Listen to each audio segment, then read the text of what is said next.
We lost Miami before we had a chance to save it. While the Laputa was in early construction, Hurricane Wilson came across Florida's peninsula and drove a 5-meter storm surge into the vulnerable city. The residential suburbs were annihilated. The city persisted as a set of tall buildings with flooded basements in the old downtown, some of which were originally residential, and others of which were quickly converted. But the evacuation had not gone well, and the death toll had finally dwarfed that of the Galveston hurricane of 1900. The sea was coming for many of man's works, and man was finally ready to take notice. Wilson had re-strengthened after crossing Florida and made a beeline for New Orleans. There, the evacuation went better, and the massive stormworks erected in the decades after Katrina did their job, if only by inches. Many of the Wilson survivors of both Miami and New Orleans never came back. 2 years later, Laputa was in space trials, and a furious debate was going on in Congress. Officially, the human-alien program was international, but as a practical matter, it was Americans who built the fold and supergravity drives, and so my leaders dominated the conversation. I was officially retired, but my wife had been drafted to be chief test pilot for the Laputa, and I had of course brokered the Pax Kattegat. And we had taken one of the first nanite-built houses offered in New Orleans, leading the necessary exodus of our homeworld. The sea was also coming for 100 other human cities. It was flooding the understory of Lower Manhattan every few years, and since preventing the seawater incursion had proven impossible, drastic measures had been taken to make the underground recoverable in the aftermath, with everything except the subway tracks moved above the floodline where possible. Flood insurance had become impossible to obtain for anything on a barrier island or beach anywhere in the world, and millions of dwellings were either snapped up by the wealthy or abandoned, depending on their circumstances. When Laputa landed in Newfoundland, it was an event of galactic importance. It was the largest starship ever to make landfall in all the billions of years the galaxy had been gardened by the Curators. The Hyacinth actually waited for us to land Laputa before attempting to do the same with their twin ship. Nothing like trusting the other guy's engineering. Then the decision was made that the city to evacuate first had to be New Orleans, but you couldn't land such a massive thing on the soft swampland surrounding the city. It was M who noted that the supergravity drive used the same amount of energy no matter what its field radius was, so it took only the charge from a couple of car batteries to levitate the ship for weeks at a time. So, like an object out of an Arthur C. Clarke novel, the Laputa appeared above the swamp south of New Orleans, and floating vehicles began what would become the largest planetary evacuation in galactic history. The Laputa would be joined within 10 years by the Pandora and the Galactica.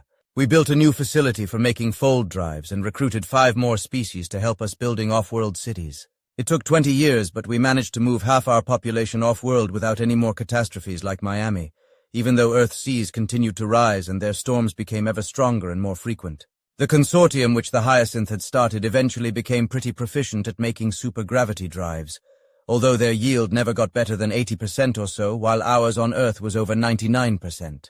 While we evacuated the Earth, it became apparent over the microfold that all over the galaxy, worlds were taking a wait-and-see attitude before starting new capital foldship projects. With the demonstration of Laputa and the understanding that something the size of a baseball made it possible to land such a thing instead of keeping it in orbit, nobody wanted to waste the resources making an old-style fold ship if they weren't sure it wouldn't soon be obsolete. Out in the galaxy, the economic value of human-made fold drives, which were 100 times harder to make than supergravity drives, wasn't based on their small size. It was their nearly perfect calibration, which made it possible to fold across the galaxy in a single operation and actually arrive at your target. This was a fortunate thing because we had a lot of cities to build on our colonies fast, and many species were eager to trade resources to get one of those drives. And while the cities they built all incorporated human architectural motifs, they also all brought in a bit of their own, so the colony worlds took on personalities according to both the human source culture and the aliens who had helped us build them. It made for more of a tourist industry than we had ever expected to sustain, and it was the small Earth fold ships, still the size of airliners, that made that trade possible. And the witness serum had all but eliminated human death. There were still tragic exceptions, but they were tragic because they were exceptions. There had been some discussion of keeping the serum secret or limiting its distribution, but some person whose initial might have been M or J might have had something to do with publicizing its existence. In previous circumstances, it might have devastated the foundations of our economy, but in the midst of the planetary evacuation, it made no real difference regarding anything except that people who would have died continued to live. But the witness serum had its limits, and futures were trading higher in the tattered remnants of the human funeral industry as we all got older. 40 years later, as I marked my 90th birthday, my doctor showed me a graph. I want you to see this first, he said. This is my response to the collagen cross-linking test since I took the serum. It rose gradually across the decades, signaling that there were some things the serum couldn't fix. Now you may have been wondering why you and I suppose M look so young. This is yours. The same graph started flat and stayed flat, not rising a pixel across decades of sampling. So what does that mean? It means something is fixing your collagen. As far as we know, nothing can stop it from cross-linking. That would be a breakthrough. That's very funny, I said. There's nothing funny about it. You might want to come clean with us about what else was done to you. When I got home, M and our human form curator friend were waiting. You're busted, the curator said. You need to get back to the witnesses before your own people get to you. There is a ship in orbit about to debark, and I can get you there before anyone knows. Unfortunately, I don't have the amplifier belt, so I can't get you any further than that ship on my own, and I'm very much on my own at the moment. Busted for what? I asked. Obviously, you got more than just the boost serum. Some curator might have slipped the witnesses a suggestion about that. But now you need to find out just what they really did so you can figure out what to do about it. We folded to the starship moments before our front door was broken down. On the alien starship, we were just human hangers-on, metabolism type 23. Showed up mysteriously, but to the aliens, your mere presence, however unexplainable, indicated the right to air, quarters, food, privacy, and transport to your next destination, if there was a ship going that way. Our first journey to visit to the witnesses in the Horsepill had taken less than an hour. Taking regularly scheduled galactic transports with the usual turnaround times between each leg, our return was going to take at least a year. On the alien ship, our curator showed us how to claim quarters. First, we needed a key, which we had to have made. Aliens didn't like using direct biometrics for every access request, but they did verify that nobody with my genoprint had already claimed a key aboard the ship. Then with the key, we could claim a cabin, occupancy 2, metabolism type 23. We did all this through a touchscreen terminal with what humans would consider intolerable user interface latency. In the end, we got entry to a 40 cubic meter stateroom whose amenities, along with the nearby services, would be mostly compatible with our biological functions. We were scheduled to fold out in 8 hours. We were no longer in the world of quaintly named worlds and ships. We had fortunately taught ourselves the trading language the aliens call Common, so it was possible for us to pass. There were 4 spoken versions of Common meant to accommodate different vocal capabilities, and the idea was that you learned to understand all 4 but spoke the one best suited to your species. Like the human trading language, Swahili Common wasn't a language meant for epic poetry, but it allowed vastly different individuals to communicate when translation services weren't available. And away from Earth, translation services were reserved for official use and special occasions, because they involved microfold communication to a world with enough computational resources to perform them. And everything was done numerically, starting by reference to worlds on the Curator's index. We were on our way to world CI 827490, about 40 light-years from Earth. Our ship was the 39th built and operated by the natives of world CI 627960, so it was ship 627960, 39. Humans had built so many tiny ships that the nomenclature had broken down in our case, but we were leaving the part of the galaxy where that would be important for a while. You need to conceal yourselves, the curator said.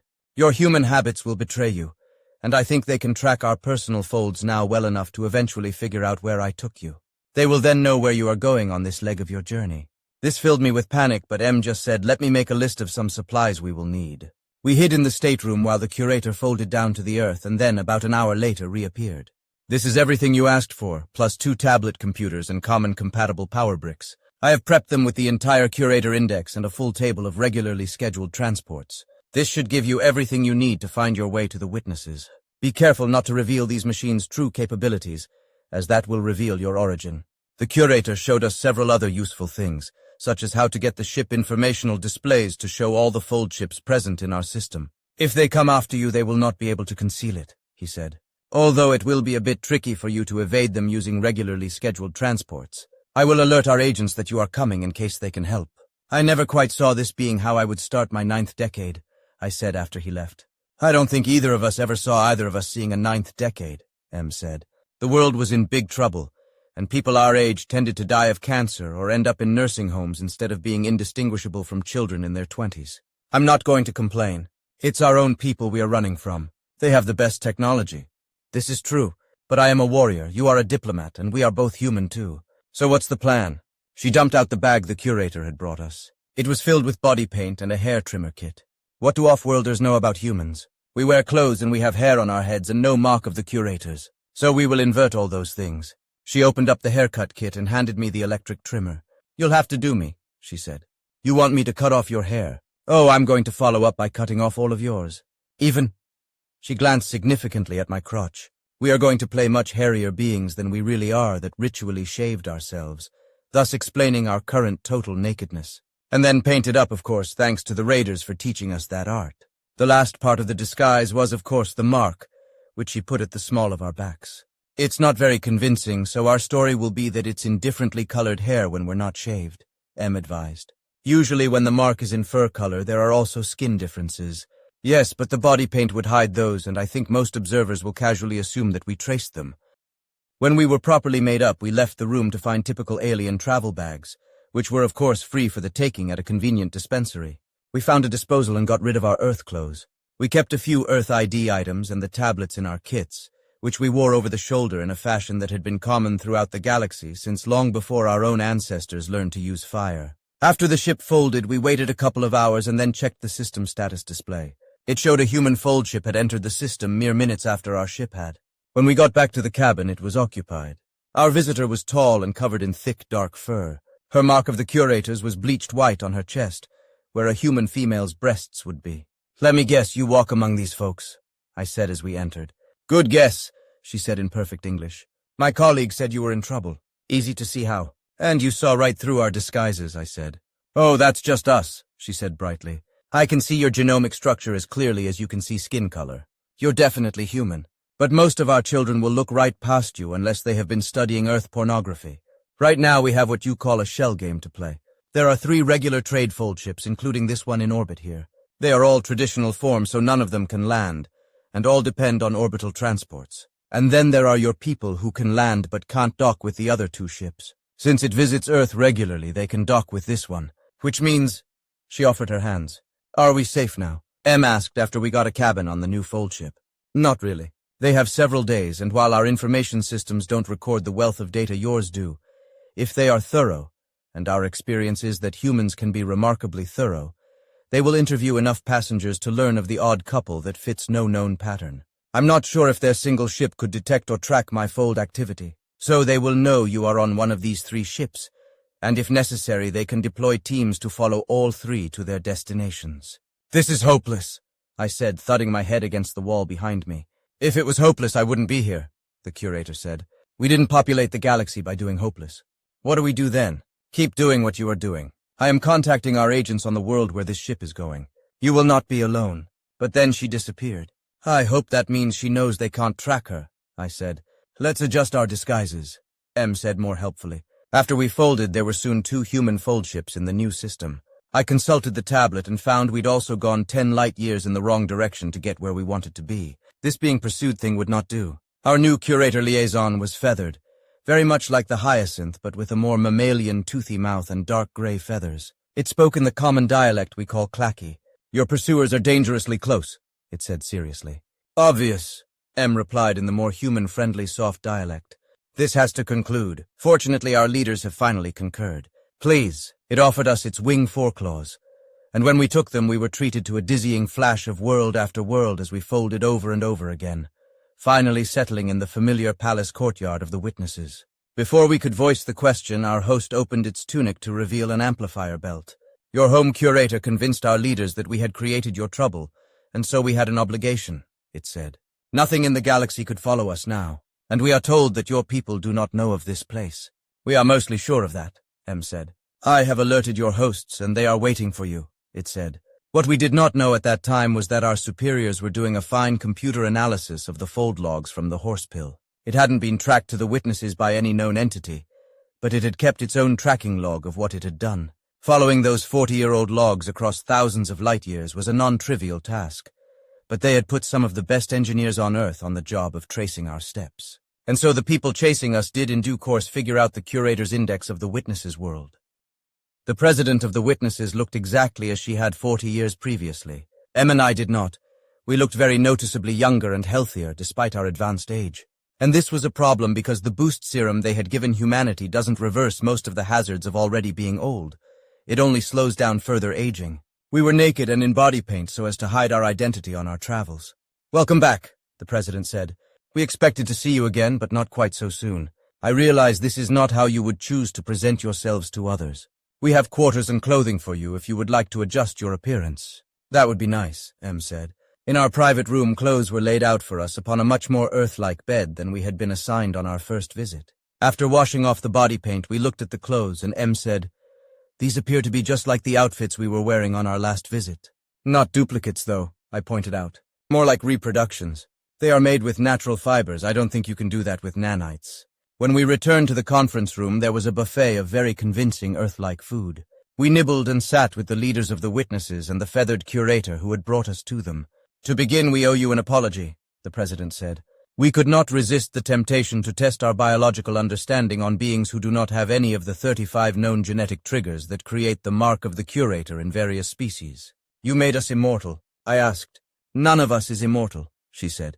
"We don't age and we heal very well. You will find that you can last a very long time without oxygen, and you will regenerate limbs and nerve damage that you couldn't before. But enough trauma done quickly enough, particularly to the brain, will kill any of us. Barring that, how long can we expect to live?" M asked. "We honestly can't say. The boost, which we give to any species that asks for it, is generic to your individual members once we tailor it to your species. It mostly corrects things that are easy to correct but which evolution doesn't bother to. The cure, which provides for longer life, is much more individually specific. On the long term, there are thousands of more subtle equilibria which must be stabilized and sources of damage to repair. We would have advised you to return in 40 or 50,000 years for a checkup, after which we could give you a clearer, longer-term picture. With such a checkup, I think we could guarantee several 100,000 years, and depending on certain tests would more likely suggest between 2 and 3 million as a likely target. Further checkups might extend even that. I don't think we have any idea how to thank you," I said. "You shouldn't thank us. We did it to you without warning, and we know it isn't unheard of for those who haven't received our gifts to capture and dissect those who have to try unlocking our secrets. We did it because you are the only living beings who have ever seen a planet folded into its star, and because each of you has also accomplished something famous, victory in rare fold-ship battle and brokering the most unlikely peace accord the galaxy has seen in eons. Our motives were selfish, and we should have at least told you what we were doing. Do the people who dissect your beneficiaries ever get what they are looking for? No, which is the most annoying thing about that. As with your fold drives, there really isn't any secret to the cure, except a long period of learning and building specialized machinery, and a lot of hard work which must be executed perfectly to make use of that knowledge. The cellular mechanisms we inserted into your bodies are tuned for your individual genotypes, and any one of them will only work for a small fraction of other beings, even of your own species. Our library of such tweaks and our understanding of how to deploy them is vast, though. We were mildly surprised not to find any surprises in your genome related to your lack of the mark. These clothes seem to be replicas of what we wore on our last visit, M said. Ah, yes, so they are. It is our mission to witness what we can. So we examined your clothing while we were working on your bodies and found it a fascinating source of mystery. Your clothes were made of a mix of natural and synthetic fibers assembled somehow to be much tougher and more durable than anything we could make for ourselves, if we needed such material. We sought to learn your techniques for reference. She dialed a code on a touchpad and had a brief conversation in a very non-human language. Let me introduce you to our fabric researcher. We took a brief ride on a hover scooter through palace halls and courtyards, and came to a large room filled with fabric samples. A male witness approached and said in less natural but perfectly understandable English, "Welcome to the textile lab." We bowed. "Are these samples from all over the galaxy?" Emma asked. "No, these are all from Earth. No other world makes fabric such as humans do." He led us past rows of samples of silk, cotton, synthetics, and blends to a loom. "Even with your open historical records, it took us 5 years to build a machine which could theoretically do industrial production of cloth such as you were doing 400 Earth years ago, before you even had electricity. Nanites are remarkably unhelpful in building a loom. Why do you take such interest in this?" Em asked. "We think it made you what you are. Everybody is so impressed with your fold drives, and make no mistake, they are impressive, that they lose the thread of where your ability to make such things came from. And we find in your modesty habit and your insatiable need for cloth the thing that drove your first quest to make a really complex machine despite your lack of nanite technology. Some speak of your aggressiveness and talent for war, but you were still making weapons by handicraft when you were making textiles by industrial techniques. It would be over 100 years into your industrial revolution before you learned to make firearms as well as you could make cloth. While we were thinking of that, a loudspeaker broadcast something in what we had come to assume was the witness's own language. "We should go back to the conference room," the president said. "Your pursuers have found you. We have come from Earth to recover 2 human fugitives. We have reason to believe they might have come to this world. We have the ability to land on any small flat place. Please advise." The president looked at us and pressed a touch button. "Why do you seek these fugitives?" she asked. "They are dangerous. Their presence on your world places you in great jeopardy. For reference, this is a smile," she said to us, flashing what we as humans would call something like a grimace. Then she hit the touchpad. "Landing directions are forthcoming." She touched another point. "Guide the Earthship to our north courtyard, then make sure they can't leave." "They are the violent ones," M said. "We know." Half an hour later, the other humans stomped into the room carrying J-20 combat firearms. "So nice of you to hold them for us," their leader said with a sneer. "Oh, we didn't hold them for you. We used them as bait." Em and I looked at one another. The other humans raised their rifles but stopped halfway and collapsed twitching.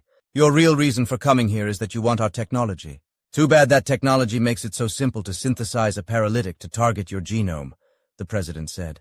"Wait, if your paralytic targets humans, why are we still upright?" Em asked. "Well, one of the other things we neglected to warn you about is that after the cure, you aren't exactly human anymore. There are some who feel that the cure destroys the individual, changing them into a new and alien being. It does make you sterile by design, but you had already forgone reproduction within your natural window for that. But you did it to us even though some people feel that way about it. Those people are idiots, and you didn't strike us as being that stupid." She gestured toward our now fully immobile pursuers. "Put these lot to sleep and process them. Em, you are familiar with Earth technology. Would you do us the favor of giving their ship a look over?" "With pleasure," she said. While the witnesses did whatever it is they do to those who try to steal their secrets, we made our way to our pursuer's ship with the curator and a couple of witness technicians. It had been painted black, but their ship looked awfully familiar. "Tell me this isn't the horse pill," I said as we walked up. "Not sure," M said. "Biometric entry pad would be new. But if it's our ship—" She traced down from the keypad and found a small recessed panel, which she gave a sharp whack. The door popped open. "It's the horse pill," she said. "We never had much use for security, and most of the places we went, getting locked out was a bigger problem. There's an impact switch hidden there. They obviously missed it when they refitted it. Where the hell did they find a fold drive?" "That's a good question. I personally removed serial number 122 and helped install it in the Trinity-class Ajax." Inside the ship, the fold drive console was buzzing frantically and the display background had turned red. "That doesn't look good," M said as she tried the controls. Everything was frozen. It wasn't even clear how to enter a passcode to get access. "The lockout could be any stupid thing," M said.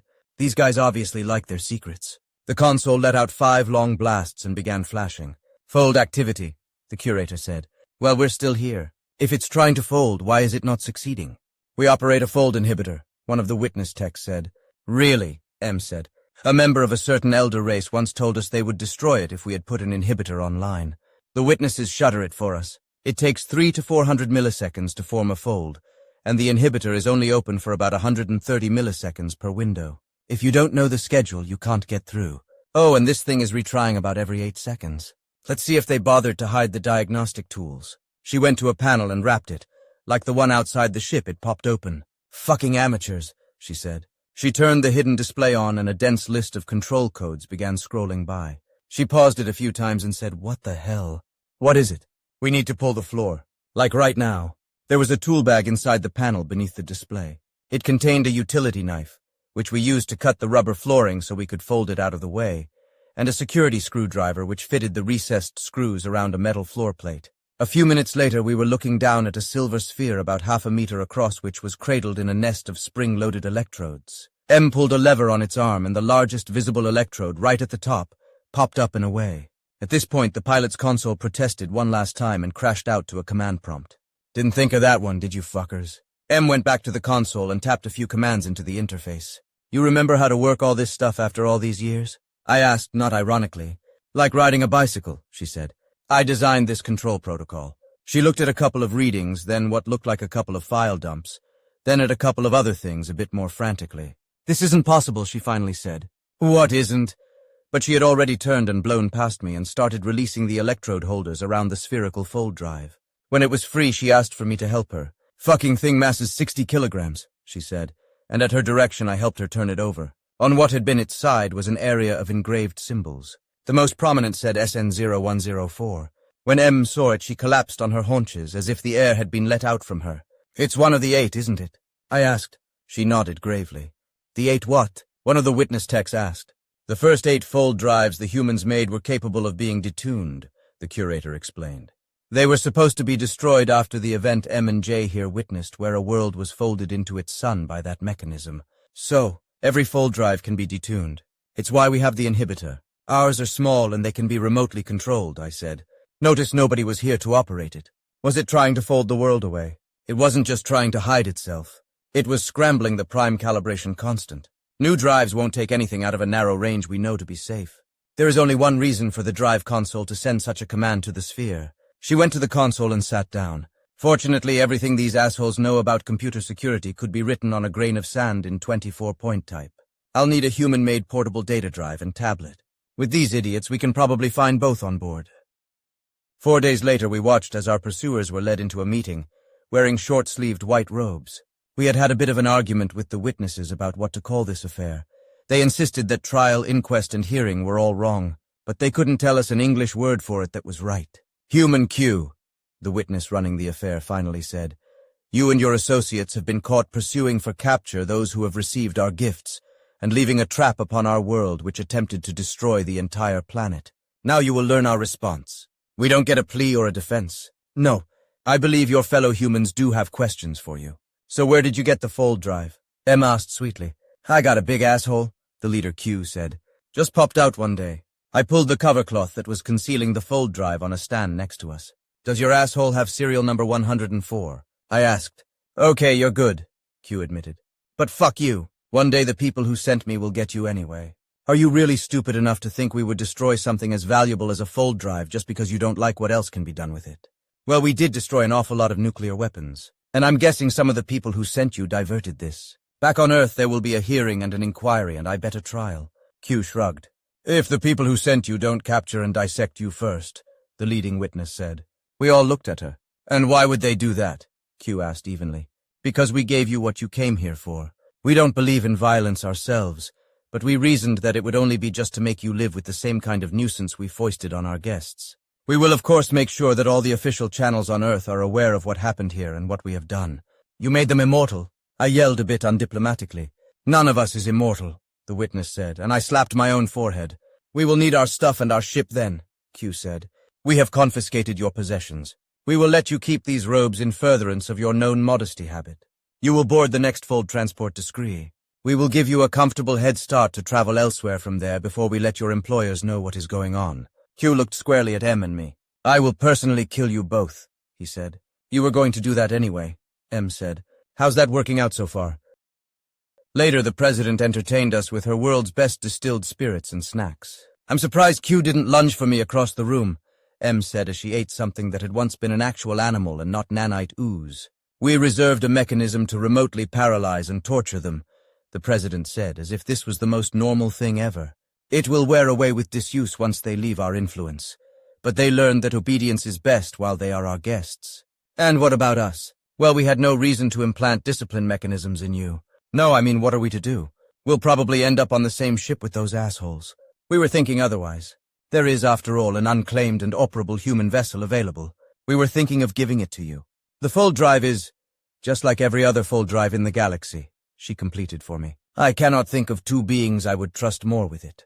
And to observe the condition we would place on our gift." "What condition?" "We would not attempt to impose, but just to ask. As you know, we believe the purpose of life is to witness. I suppose you will find it uncomfortable to revisit your own species for some time. But there is a large galaxy out there full of life. Take your ship and witness it for us. Come back once in a while and tell us stories about what you have seen." "That's a good offer," M said as she threw back a shot of the liquor. "Offhand, I would like to ask for 2 other things. Please. First, we have to repaint the goddamn ship. I am not going to fly a black ship. We can accommodate that. We might have to get appropriate coatings from Earth, but we can arrange to do that discreetly. What else do you request?